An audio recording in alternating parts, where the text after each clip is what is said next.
सभी परिजनों को मेरा प्रणाम। आशा करती हूँ मेरे सारे ही परिजन स्वस्थ व प्रसन्न होंगे।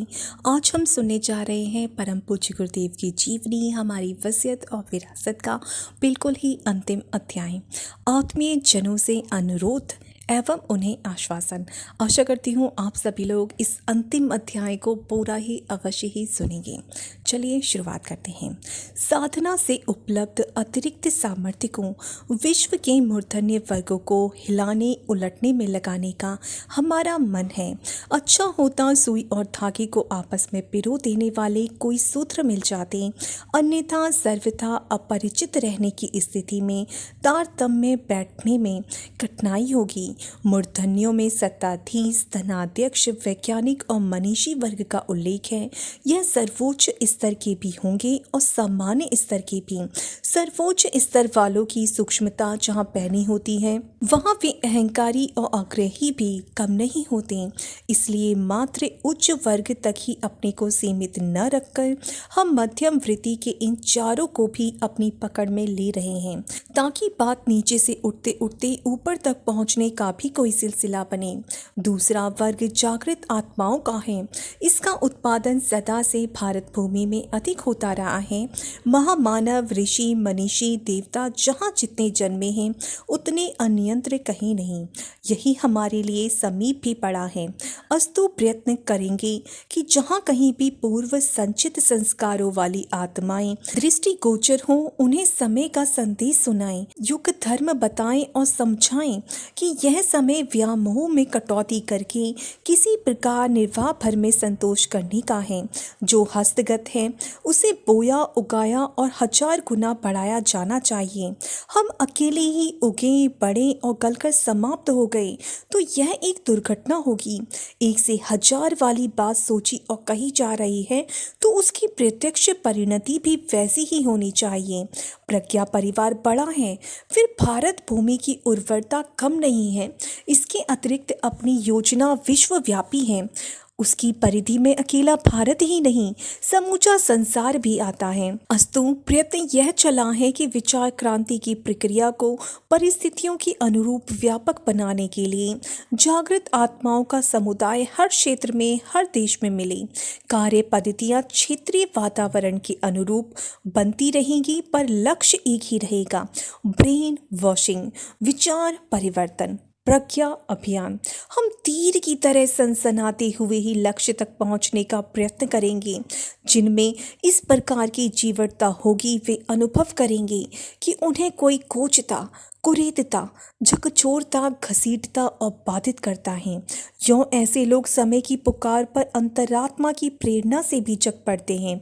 ब्रह्म मुहूर्त में मुर्गा बाग लगाने के लिए उठ खड़ा होता है तो कोई कारण नहीं कि जिनमें प्राण चेतना विद्यमान है वे महाकाल का आमंत्रण न सुने और पेट प्रजनन की आड़ में व्यस्तता और अभावग्रस्तता की ही बहानेबाजी करते रहें। समय की पुकार और हमारी मनुहार का संयुक्त प्रभाव कुछ भी न पड़े, ऐसा हो ही नहीं सकता।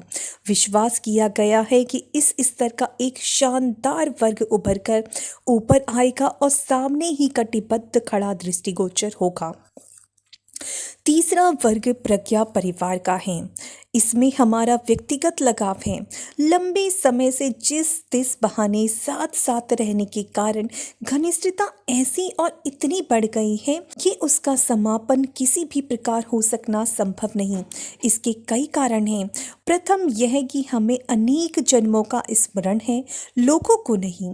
जिनके साथ पूर्व जन्मों में सघन संबंध रहे हैं उन्हें संयोगवश या प्रयत्नपूर्वक हमने परिजनों के रूप में एकत्रित कर लिया है और वे जिस कारण हमारे इर्द गिर्द जमा हो गए हैं। इन्हें अखंड ज्योति अपने आंचल में समेटे बटोरे रही है। संगठन के नाम पर चलने वाले रचनात्मक कार्यक्रम भी इस संदर्भ में आकर्षण उत्पन्न करते रहे हैं। इसके अतिरिक्त बच्चों और अभिभावकों के बीच जो सहज वात्सल्य भरा आदान प्रदान रहता है वह भी चलता रहा है। बच्चे सहज स्वभाव अभिभावकों से कुछ चाहते रहते हैं, भले ही मुंह खोलकर मांगे नहीं अथवा भाव भंगिमा से प्रकट करते रहें। बच्चों की आकांक्षा बड़ी चढ़ी होती है, भले ही वह उपयोगी हो या अनुपयोगी, आवश्यक हो या अनावश्यक, दे दिलाकर ही उन्हें चुप कराया जाता है। इतनी समझ होती नहीं कि पैसा व्यर्थ जाने और वस्तु किसी काम न आने का तर्क उनके गले उतारा जा सके। बच्चों और अभिभावकों के बीच यह दुलार भरी खींचतान तब तक चलती रहती है जब तक वे परिपक्व नहीं हो जाते और उपयोगिता अनुपयोगिता का अंतर नहीं समझने लगते। हमारे साथ एक रिश्ता परिजनों का यह भी चलता रहा है। मान्यता सो मान्यता, आदत सो आदत, प्रत्यक्ष रिश्तेदारी न सही, पूर्व संचित सघनता का दबाव सही। एक ऐसा सघन सूत्र हम लोगों के बीच विद्यमान है जो विचार विनिमय, संपर्क, सान्निध्य तक ही सीमित नहीं रहता। कुछ ऐसा भी चाहता है कि अधिक प्रसन्नता का कोई साधन, कोई अवसर हाथ लगे। कईयों के सामने कठिनाइयाँ होती हैं, कई भ्रमवश जंजाल में फंसे रहते हैं। कईयों को अधिक अच्छी स्थिति चाहिए। कारण कई हो सकते हैं, पर देखा यह जाता है कि अधिकांश लोग इच्छा आकांक्षा लेकर आते हैं, वाणी से या बिना वाणी के व्यक्त करते हैं। साथ ही सोचते हैं कि हमारी बात यथा स्थान पहुंच गई। उसका विश्वास उन्हें तब होता है जब पूरा ना सही आधा अधूरा उपलब्ध भी हो जाता है। याचक और दानी का रिश्ता दूसरा है, पर बच्चों और अभिभावकों के बीच यह बात लागू नहीं होती। बछड़ा दूध न पिए तो गाय का बुरा हाल होता है। मात्र गाय ही बछड़े को नहीं देती, बछड़ा भी गाय को देता है। यदि ऐसा न होता तो कोई अभिभावक बच्चे जनने और उसके लालन पालन में समय लगाने, पैसा खर्च करने का झंझट मोल न लेते।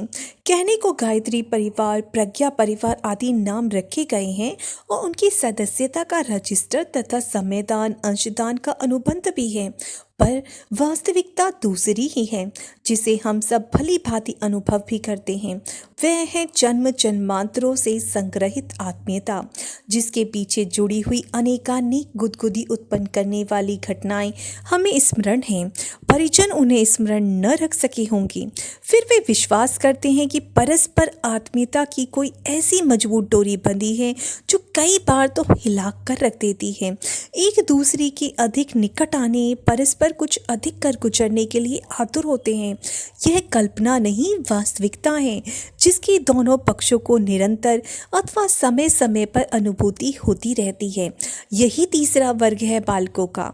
इनकी सहायता से मिशन का कुछ काम भी चला है, पर वह बात कौन है? प्रमुख प्रश्न एक ही है कि इन्हें हंसता हंसाता, खिलता खिलाता देखने का आनंद कैसे मिले। अब तक भेंट, परामर्श, सत्संग, सुविधा, सानिध्य से भी इस भाव संवेदना की तुष्टि होती थी, पर अब तो नियति ने वह सुविधा भी हाथ से छीन ली। अब परस्पर भेंट मिलन का अध्याय ही समाप्त होता जा रहा है। इसमें समय की कमी या कोई व्यवस्था संबंधी कठिनाई कारण नहीं है। बात इतनी भर है कि इससे सूक्ष्मीकरण में बाधा पड़ती है, चित्त भटकता है और जिस स्तर का अंतराल पर दबाव पड़ना चाहिए वह बिखर जाता है। फलतः उस लक्ष्य की पूर्ति में बाधा पड़ती है जिसके साथ समस्त मनुष्य समुदाय का भाग्य और भविष्य जुड़ा हुआ है। अपने निज की मुक्ति, सिद्धि या स्वर्ग उत्कर्ष जैसा कारण रहा होता तो उसे आगे कभी के लिए टाला जा सकता था, पर समय तो ऐसा विकट है जो एक क्षण की भी छूट नहीं देता। ईमानदार सिपाही की तरह मोर्चा संभालने के अतिरिक्त और कोई विकल्प नहीं। इसलिए सूक्ष्मीकरण के संदर्भ में परिजनों को हमें अपनी साधना हेतु एकांकी छोड़ देना चाहिए।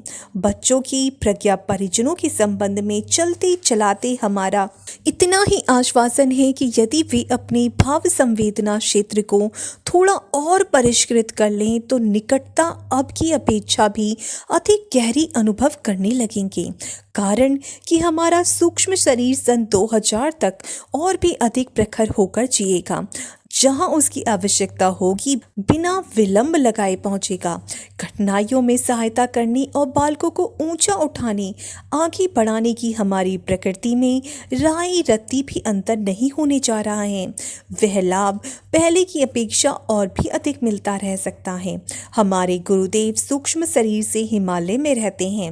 विगत 61 वर्षों में हम निरंतर उनका सानिध्य अनुभव करते रहे हैं। जो आंखों से देखने की बात बात मात्र जीवन भर में 3 बार ही 3-3 दिन के लिए संभव हुई है।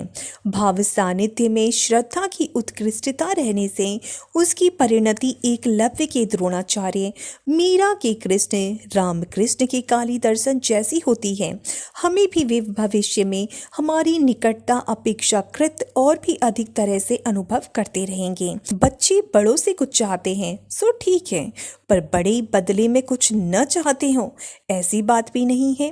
नियत स्थान पर मलमूत्र त्यागने, शिष्टाचार समझने, हंसने हंसाने, वस्तुएं न बखेरने देने, पढ़ने पढ़ाने जैसी अपेक्षाएं वे भी करते हैं। जितना संभव है उतना तो उन्हें भी करना चाहिए। हमारी अपेक्षाएं भी ऐसी ही हैं। गोवर्धन उठाने वाले ने अपने अनगढ़ ग्वार बालों के सहारे ही गोवर्धन उठाकर दिखाया था। हनुमान की बात किसी ने नहीं सुनी तो अपनी सहचर रीछ वानरों को ही समेट लाए। नवनिर्माण के कंधे पर लदे उत्तरदायित्व को वहन करने में हम अकेले ही समर्थ नहीं हो सकते थे। यह मिलजुल कर संपन्न हो सकने वाला कार्य था। सो समझदारों में से कोई हाथ न लगा तो अपने इसी बाल परिवार को लेकर जुट पड़े और जो कुछ जितना कुछ संभव हो सका करते रहे। अब तक की प्रगति का यही सार संक्षेप है। बात अगले दिनों की आती है। हमें अपने बच्चों के लिए क्या करना चाहिए? इस कर्तव्य उत्तरदायित्व का सदा ध्यान रहा है और जब तक चेतना का अस्तित्व है उसका स्मरण दिलाने योग्य बात एक ही है कि हमारी आकांक्षा और आवश्यकता को भुला न दिया जाए। समय विकट है, इसमें प्रत्यक्ष परिजन का समयदान और अंशदान हमें चाहिए। जितना मिलता रहा है उससे भी अधिक मात्रा में, क्योंकि जो करना है उसके लिए तत्काल कदम उठाने हैं। सो भी बड़े कामों के लिए बड़े बड़े लोग चाहिए, बड़े साधन भी। हमारे परिवार का हर व्यक्ति बड़ा है। छोटेपन का तो उसने मुखौटा भर पहन रखा है। उतारने भर की देर है कि उसका असली चेहरा दृष्टिगोचर होगा। भेड़ों के समूह में पले सिंह शावक की कथा अपने प्रज्ञा परिजनों में से प्रत्येक के ऊपर लागू होती है या हो सकती है। हमें हमारे मार्गदर्शक ने एक पल में क्षुद्रता झटक कर महानता का परिधान पहना दिया था। इस काया कल्प में मात्र इतना ही हुआ था कि लोभ मोह के कीचड़ से उबरना पड़ा। जिस इसके सत्परामर्शों आग्रहों की उपेक्षा करनी पड़ी और आत्मा परमात्मा की संयुक्त निर्णय को शिरोधार्य करने का साहस जुटाना पड़ा है। एकांकी चलने का आत्मविश्वास जागा और आदर्शों को भगवान मानकर कदम बढ़े। इसके बाद एकांकी नहीं रहना पड़ा और न साधनाहीन उपेक्षित स्थिति का कभी आभास हुआ। सत्य का अवलंबन अपनाने भर की देर थी कि असत्य का कुहासा अनायास ही हटता चला गया। हमारा परिजनों से यही अनुरोध है कि हमारी जीवनचर्या को घटनाक्रम की दृष्टि से नहीं वरन पर्यवेक्षक की दृष्टि से पढ़ा जाना चाहिए कि उसमें दैवी अनुग्रह की अवतरण होने से साधना की सिद्धि वाला प्रसंग जुड़ा या नहीं। इसी प्रकार यह भी द्रष्टव्य है कि दूसरों की अवलंबन योग्य आध्यात्मिकता का प्रस्तुतिकरण करते हुए हमारी कदम ऋषि परंपरा अपनाने के लिए बढ़े या नहीं। जिसे जितनी यथार्थता मिले वह उतनी ही मात्रा में यह अनुमान लगाए कि अध्यात्म विज्ञान का वास्तविक स्वरूप यही है। आंतरिक पवित्रता और बहिरंग की प्रखरता में जो जितना आदर्शवादी समन्वय कर सकेगा वह उन विभूतियों से लाभान्वित होगा जो अध्यात्म तत्व ज्ञान एवं क्रिया विज्ञान के साथ जोड़ी और बताई गई हैं। अपने अनन्य आत्मीय प्रज्ञा परिजनों में से प्रत्येक के नाम हमारी यही वसीयत और विरासत है कि हमारे जीवन से कुछ सीखें, कदमों की यथार्थता खोजें, सफलता जांचें और जिससे जितना बन पड़े अनुकरण का अनुगमन का प्रयास करें। यह नफ़े का सौदा है, घाटे का नहीं। तो ये था हमारी वसीयत और विरासत का अंतिम अध्याय, जिसमें गुरुदेव ने अपनी अपेक्षाएं बताई हैं कि हम अपने बच्चों से क्या चाहते हैं और क्या वो आश्वासन दे रहे हैं कि हमारी विपत्तियों में वो हमेशा ही हमारे साथ रहेंगे, पहले की अपेक्षा भी थोड़ा ज़्यादा। तो आशा करूँगी कि हम सभी परिजन परम पूज्य गुरुदेव के सपनों का एक जहां बनाने में कामयाब होंगे और अपने अपने स्तर पर रीच गिलहरी वानरों की तरह कुछ ना कुछ सहयोग गुरुदेव की धरती पर स्वर्ग के अवतरण की जो उनकी एक सोच थी उसको साकार करने में अपना थोड़ा थोड़ा सहयोग गुरुदेव के युग निर्माण योजना में अवश्य ही करेंगे। सभी को प्रणाम। जय गुरुदेव, जय श्री राम।